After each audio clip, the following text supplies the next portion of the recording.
नमस्कार साथियों, स्वागत है आपका अपने YouTube चैनल भाषा निकेतन में। साथियों, हम पुनीत राय की पुस्तक का वाचन कर रहे हैं। साथियों, आज हम आधुनिक काल से द्विवेदी युग का यह दूसरा भाग पढ़ेंगे। तो साथियों चलिएगा, वीडियो शुरू करेंगे। और वीडियो शुरू करने से पहले चाहेंगे आप चैनल पर नए हैं तो प्लीज़ चैनल को सब्सक्राइब जरूर करें। तो साथियों, हमारा आज का देखिएगा इस तरीके से शुरुआत है। हमारी आज का पहला बिंदु है, द्विवेदी युग के उल्लेखनीय प्रगीतकार हैं मुकुटधर पांडे और मैथिलीशरण गुप्त। द्विवेदी युग के उल्लेखनीय प्रगीतकार कौन हैं? मुकुटधर पांडे और आपके मैथिलीशरण गुप्त। कवि एवं छंद प्रयोग वैशिष्ट देखिए, मैथिलीशरण गुप्त हरिगीतिका छंद में विशिष्टता थी, हरिऔध जी की वर्णिक छंद तथा उर्दू शैली के चौपदों में, नाथुराम शर्मा शंकर का कवित्त छंद में, राय देवी प्रसाद पूर्ण का कुंडलिया में, गोपाल शरण सिंह का कवित्त शवैया में, गया प्रसाद शुक्ल सनेही का उर्दू ब्रह्मे में और लाला भगवान दीन का उर्दू ब्रह्मे में। तो ये इनके जो छंद हैं उनमें इनकी विशिष्टता है। अगला बिंदु देखते हैं, वंदनीय वह देश जहाँ के देसी निज अभिमानी हों और वंधवता में बंधे परस्पर परता के अज्ञानी हों। पंक्ति किसकी हैं? तो ये पंक्ति हैं श्रीधर पाठक। अगला बिंदु है, केवल मनोरंजन न कवि का कर्म होना चाहिए, उसमें उचित उपदेश का भी मर्म होना चाहिए। पंक्ति है मैथिलीशरण गुप्त भारत भारती से। मानते हैं जो कला को कला के अर्थ ही, स्वार्थनी करते कला को व्यर्थ ही। पंक्ति किसकी है? तो मैथिलीशरण गुप्त की है। मैकाले के अंग्रेजी खंड काव्य होरेशस का ब्रज भाषा में काव्य अनुवाद किसने किया है? तो सत्यनारायण कविरत्न ने। अब बात करते हैं अगले बिंदु पर कि भवभूति के दो नाटकों उत्तर रामचरित तथा मालती माधव का ब्रजभाषा में काव्यानुवाद किसने किया है? तो सत्यनारायण कविरत्न ने। पोप के ऐसे ऑन क्रिटिसिज्म का रोला छंद में अनुवाद किसने किया है? तो जगन्नाथ दास रत्नाकर ने। समालोचनादर्श के तौर पर, जो काव्य अनिवार्य नहीं वह सारी कलात्मकता के बावजूद श्रेष्ठ नहीं हो सकता। रत्नाकर के काव्य के संदर्भ में यह कथन किस आलोचक का है? तो पंडित नंदुलारे वाजपेयी। ब्रजभाषा का आधुनिक काल में अंतिम बड़ा कवि किसे कहा जाता है? आधुनिक काल में अंतिम बड़ा कवि ब्रजभाषा का जगन्नाथ दास रत्नाकर को। खड़ी बोली के प्रथम स्वच्छंदतावादी कवि माने जाते हैं श्रीधर पाठक। गुणवंत हेमंत 1900 ईस्वी कविता किसकी है? श्रीधर पाठक की।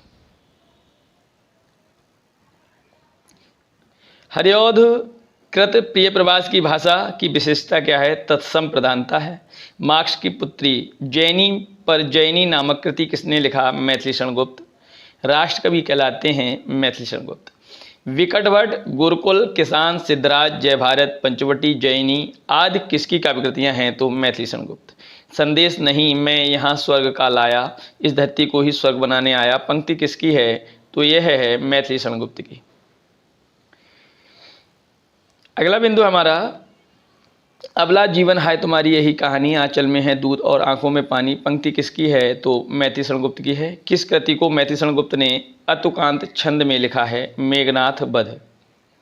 पंडित रामचंद्र शुक्ल का काव्य संग्रह किस नाम से छपा? हृदय का मधुरभार। लाइट ऑफ एशिया का बुद्ध चरित नाम से ब्रजभाषा में अनुवाद किसने किया? आचार्य शुक्ल ने। आचार्य शुक्ल की कविताओं का प्रमुख विषय क्या है? प्रकृति चित्रण। पोप के ऐसे ऑन क्रिटिसिज्म का समालोचनादास शीर्षक से ब्रजभाषा में काव्य अनुवाद जगन्नाथ दास रत्नाकर। श्रीधर पाठक ने एकांतवासी योगी की रचना खड़ी बोली में किस ढंग पर लिखा है? तो लावनी या ख्याला के ढंग पर।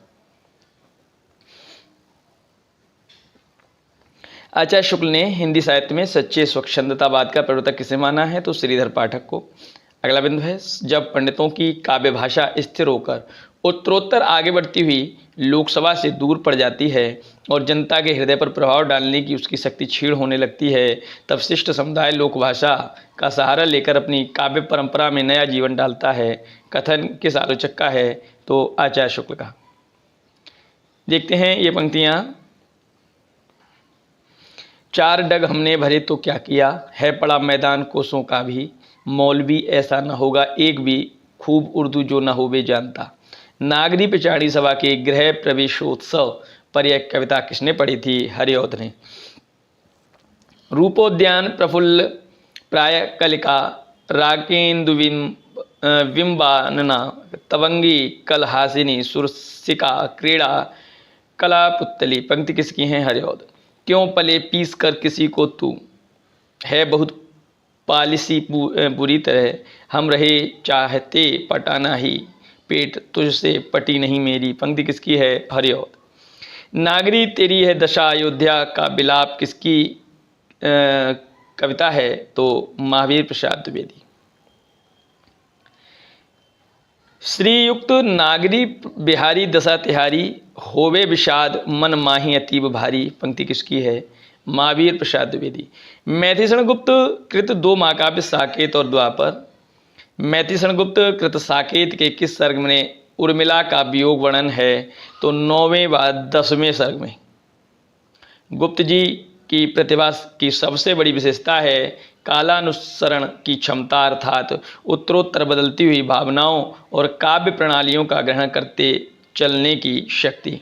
मैथिषण गुप्त के संदर्भ में यह कथन किसका है? तो यह है आचार्य शुक्ल का। अगला बिंदु है गुप्त जी वास्तव में सामंजस्यवादी कवि हैं। प्रतिक्रिया का प्रदर्शन करने वाले अथवा मध्य में घूमने वाले कवि नहीं, सब प्रकार की उच्चता से प्रभावित होने वाला हृदय उन्हें प्राप्त है। प्राचीन के प्रति पूज्य भाव और नवीन के प्रति उत्साह दोनों इनमें है। कथन किसका है? आचार्य शुक्ल। वेदने तू भी भली बनी, पाई मैंने आज बुझी में अपनी चाह घनी। पंक्ति किसकी है? तो मैथिषण गुप्त की है। उपेक्षिता उर्मिला की साहित्य में प्रतिष्ठा किस कवि ने की? मैथिलीषण गुप्त ने। आचार्य शुक्ल ने गुप्त जी की रचनाओं की कितनी अवस्थाएं लक्षित की हैं? तो 3।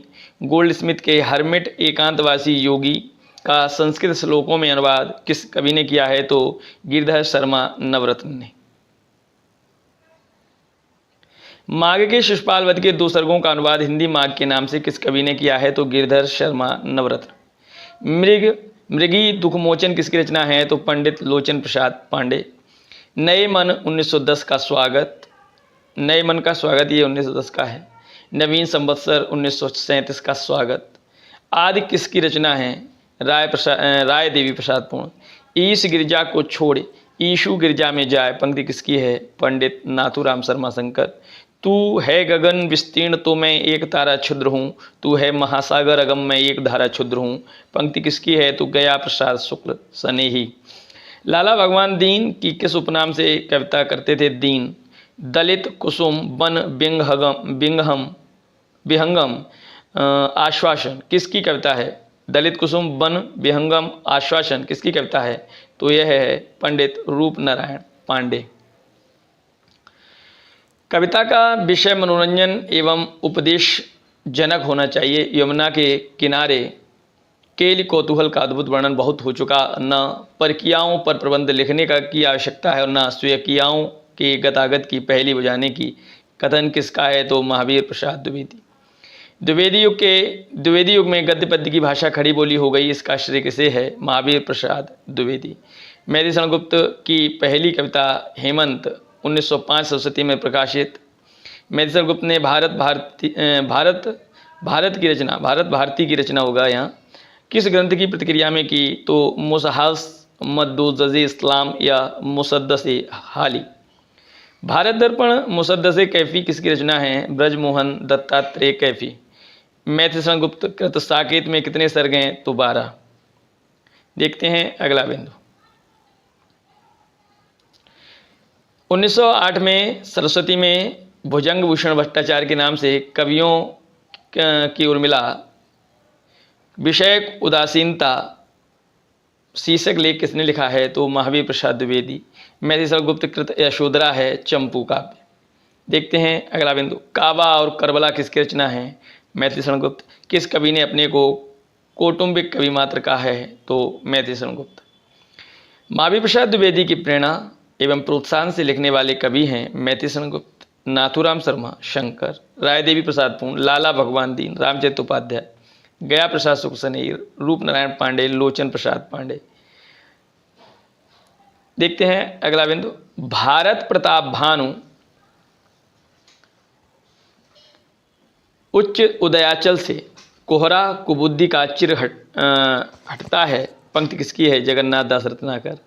आचार्य शुक्ल ने श्रीधर पाठक के बाद स्वच्छंदतावाद का दूसरा कवि किसे माना है? राम नरेश त्रिपाठी।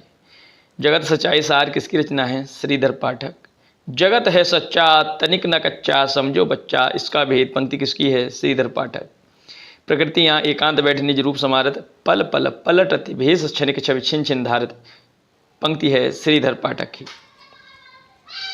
श्रीधर पाठक की खड़ी बोली की प्रथम कविता कौन सी है? तो गुणवंत हेमंत। चलिए देखते हैं अगला बिंदु। अगला बिंदु है पराधीन रहकर अपना सुख शोक न कह सकता है वह अपमान जगत में केवल पशु ही सह सकता है पंक्ति है राम नरेश त्रिपाठी। मैं आर्यों का आदर्श बताने आया जन सम्मुख धन को तुच्छ जताने आया पंक्ति किसकी है? मैथिली शरण गुप्त साकेत। अनाथ किसकी रचना है? सियाराम शरण गुप्त। राजा प्रजा का पात्र है वह एक प्रतिनिधि मात्र है पंक्ति किसकी है? मैथिली शरण गुप्त। चार चंद्र की चंचल किरणें खेल रही हैं जलथल में पंक्ति किसकी है? मैथिली शरण गुप्त।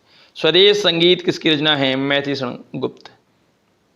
सजे अभी साकेत बजे हाँ जय का डंका रह न जाए अब कहीं किसी रावण की लंका पंक्ति किसकी है? मैथिली शरण गुप्त। द्विवेदी युग के किस कवि को हरिगीतिका का बादशाह माना जाता है? मैथिली शरण गुप्त। महावीर प्रसाद द्विवेदी और हिंदी नवजागरण किसकी पुस्तक है? रामविलास शर्मा। पांडे बंधु थे लोचन प्रसाद पांडे और मुकुटधर पांडे। हम कौन थे क्या हो गए और क्या हो गए अभी आओ विचारें आज मिलकर ये समस्याएं सभी ये पंक्ति किसकी है? तो मैथिली शरण गुप्त की। बंगला कवि माइकेल मधुसूदन के मेघनाथ वध का काव्यानुवाद मैथिली शरण गुप्त ने किस उपनाम से किया है? तो मधुप। महाकाव्य दैत्यवंश के रचयिता हैं हरदयालु सिंह। रत्नाकर ने खड़ी बोली में कितने कवित्व लिखे? 2। अंग्रेजी राज के गुप्तचर विभाग में मैथिली शरण गुप्त की किस कृति का अर्थ जनाना हिंदुस्तान समझा गया भारत भारती? किस कवि ने गांव गांव घर घर घूमकर रात रात भर घरों के पिछवाड़े बैठकर सोहर और विवाह गीतों को चुन चुन कर कविता कौमुदी में संकलित किया? राम नरेश त्रिपाठी। ग्राम गीतों के संकलन का पहला प्रयास किस कवि ने किया है? तो राम नरेश त्रिपाठी। मैथिली शरण गुप्त को किस कृति के आधार पर राष्ट्र कवि माना जाता है? भारत भारती। आधुनिक काल में खड़ी बोली का प्रथम कवि किसे माना जाता है? तो श्रीधर पाठक को। धाराधर धावन शीर्षक से कालिदास कृत मेघदूत का पद्यबद्ध अनुवाद किसने किया है? तो राय देवी प्रसाद पूर्ण। देशभक्ति वीरों मरने से नेक नहीं डरना होगा प्राणों का बलिदान देश की वेदी पर करना होगा पंक्ति किसकी है? तो नाथूराम शर्मा शंकर। चलिए देखते हैं अगला बिंदु। भैंसी भवानी के तब सेवा लागे करन पड़वगा छूट वटवन दूध दुहाई न हाथन धार न कभू दोहत माँ टूट पंक्ति किसकी है? महावीर प्रसाद द्विवेदी। द्विवेदी जी के पत्र पाठक जी के नाम 1982 के संकलन करता है पद्मधर पाठक। मैथिली शरण गुप्त के गुरु थे महावीर प्रसाद द्विवेदी। लिखो ना करो लेखनी बंद श्रीधर समसव कवि स्वच्छंद पंक्ति किसकी है? श्रीधर पाठक। बड़ी धूम से टेसू आए लड़के लाड़ी साथ लगाए होगा दिल्ली में दरबार सुनकर चौंक पड़ा संसार पंक्ति किसकी है? बाल मुकुंद गुप्त। देखते हैं अगला बिंदु है मेरे चपल यौवन बाल अचल अंचल में पड़ा सो मचल कर मतसाल पंक्ति किसकी है? मैथिली शरण गुप्त साकेत से। मैथिली शरण गुप्त मूलतः भक्त कवि थे राम भक्त कवि। किसने खड़ी बोली काव्य को नीरस और कर्णकटु कहा था? पदम सिंह शर्मा। साहित्य को ज्ञान राशि का संचित कोष किसने माना है? महावीर प्रसाद द्विवेदी। भाषा और साहित्य के व्यवस्थापक के रूप में कौन जाने जाते हैं? महावीर प्रसाद द्विवेदी। द्विवेदी युग की प्रधान प्रवृत्ति है राष्ट्रीयता। द्विवेदी युगीन काव्य की विशेषता है इतिवृत्तात्मकता। प्रिय प्रवास का हरिऔध ने पहले क्या नाम रखा था? ब्रजांगना विलाप। हरिऔधकृत प्रिय प्रवास के नायक नायिका हैं कृष्ण राधा। हरिऔध की काव्य कृतियाँ हैं रसिक रहस्य 1899 ईस्वी, प्रेमाम्बु बारिधि प्रेम प्रपंच, प्रेमाम्बु प्रश्रवण, प्रेमाम्बु प्रभा, प्रेम पुष्पाहार, उद्बोधन, काव्य पवन, प्रिय प्रवास 1914, करमवीर, ऋतु मुकुर, पद्य प्रसून, पद्य प्रमोद, चौके चौबदे 1932, वैदेही वनवास 1940, चौबदे चौबदे, रस कलश इत्यादि ये सभी हरिऔध की काव्य कृतियाँ हैं। खड़ी बोली के प्रथम महाकवि माने जाते हैं हरिऔध। तारकबद्ध महाकाव्य के रचयिता हैं गिरिजादत्त शुक्ल। हरिऔध की बोलचाल एवं मुहावरेदार भाषा में रचित काव्यकृतियाँ चुभते चौपदे और चौके चौपदे। नीलांबर प्रधान हरित पट पर सुंदर है। सूर्य चंद्र युग मुकुट मेखला रत्नाकर है। पंक्ति किसकी है? मैथिली शरण गुप्त, भारत भारती से। करते तुलसीदास भी कैसे मानसनाथ, महावीर का यदि उन्हें मिलता नहीं प्रसाद। पंक्ति किसकी है? मैथिली शरण गुप्त। रामनरेश त्रिपाठी स्फुट कविताओं का संग्रह मानसी।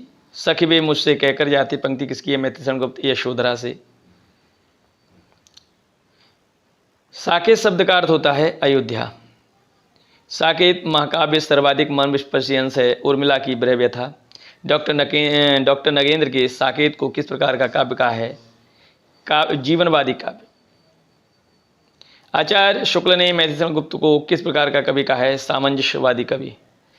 द्विवेदी युग का कौन कवि ब्रज कोकिल कहलाता है? सत्य नारायण कविरत्न। साकेत के अनुकरण पर रचित ग्रंथ साकेत सत्य के रचयिता हैं बलदेव प्रसाद मिश्र। अधिकांश विद्वानों ने साकेत को महाकाव्य न मानकर उसे क्या माना है? एकार्थ काव्य। खड़ी बोली ब्रजभाषा के परस्पर द्वंद्व में ब्रजभाषा के समर्थक एक व्यक्ति ने धृष्ट आलोचक का उपनाम धारण कर आचार्य महावीर शाह द्विवेदी की किस पुस्तक की बहुत ही गंदी आलोचना की थी? कविता कलाप। दैत्यवंश और रावण किसका महाकाव्य है? हरदयालु सिंह। गद्य पद्य की भाषा के संदर्भ में महावीर प्रसाद द्विवेदी सिद्धांततः किससे प्रभावित थे? तो वर्ड्सवर्थ। द्विवेदी युग में समस्या पूर्ति का केंद्र था कानपुर।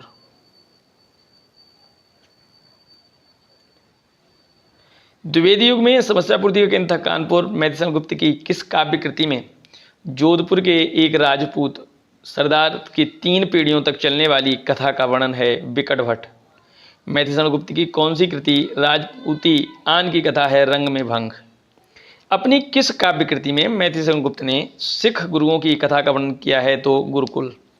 अपनी किस काव्य कृति में मैथिली शरण गुप्त ने महाभारत की कथा लिखी है? तो जय भारत। चातक खड़ा चोंच खोले है, संपुट खोले सीप खड़ी, मैं अपना घट लिए खड़ा हूँ, अपनी अपनी हमें पड़ी। पंक्ति किसकी है? तो मैथिली शरण गुप्त, झंकार से। मैथिली शरण गुप्त के रहस्यवादी गीतों का संकलन है झंकार। बैतालिक किसकी रचना है? मैथिली शरण गुप्त। किस कवि ने काव्य की उपयोगिता को ध्यान में रखते हुए साहित्य में सरलता, असलियत और जोश पर बल दिया? महावीर प्रसाद द्विवेदी। रीतकालीन श्रृंगार भावना का तीव्र विरोध किस युग में हुआ था? नैतिकता को महत्व दिया गया द्विवेदी युग। स्वर्गीय वीणा किसकी काव्यकृति है? श्रीधर पाठक। सुरम्य रूपे रस राशि रंजिते, विचित्र वर्णावरणे कहाँ गई, अलौकिक कानंद विधायनी महाकविंद्र कांते कविते अहो कहाँ। पंक्ति किसकी है? महावीर प्रसाद द्विवेदी। कविता के प्रति कविता से। अगला है बहुजन वन में बने ऋक्ष वानर से, मैं दूंगा आर्यत्व ने निज कर से। पंक्ति किसकी है? मैथिली शरण गुप्त, साकेत से। छायावाद युग के काव्यखंड से। अब साथियों यह है छायावाद युग हमारा, माफ करें, काव्यखंड छायावाद युग हम अगले वीडियो में आपसे साझा करेंगे। तो साथियों आपको सेशन कैसा लगा कमेंट सेक्शन में बताइएगा, और वीडियो कैसा लगा है उसको भी आप लाइक करें अगर ठीक लगा है तो, और चैनल को सब्सक्राइब कर लें। इसके अलावा साथियों आपको अगर PDF चाहिए तो आप हमारे टेलीग्राम चैनल से जुड़कर वहाँ आप PDF पा सकते हैं। वहाँ उसके लिए डिस्क्रिप्शन में लिंक दिया है। तो फिर मिलेंगे अगली वीडियो में, तब तक के लिए नमस्कार, धन्यवाद।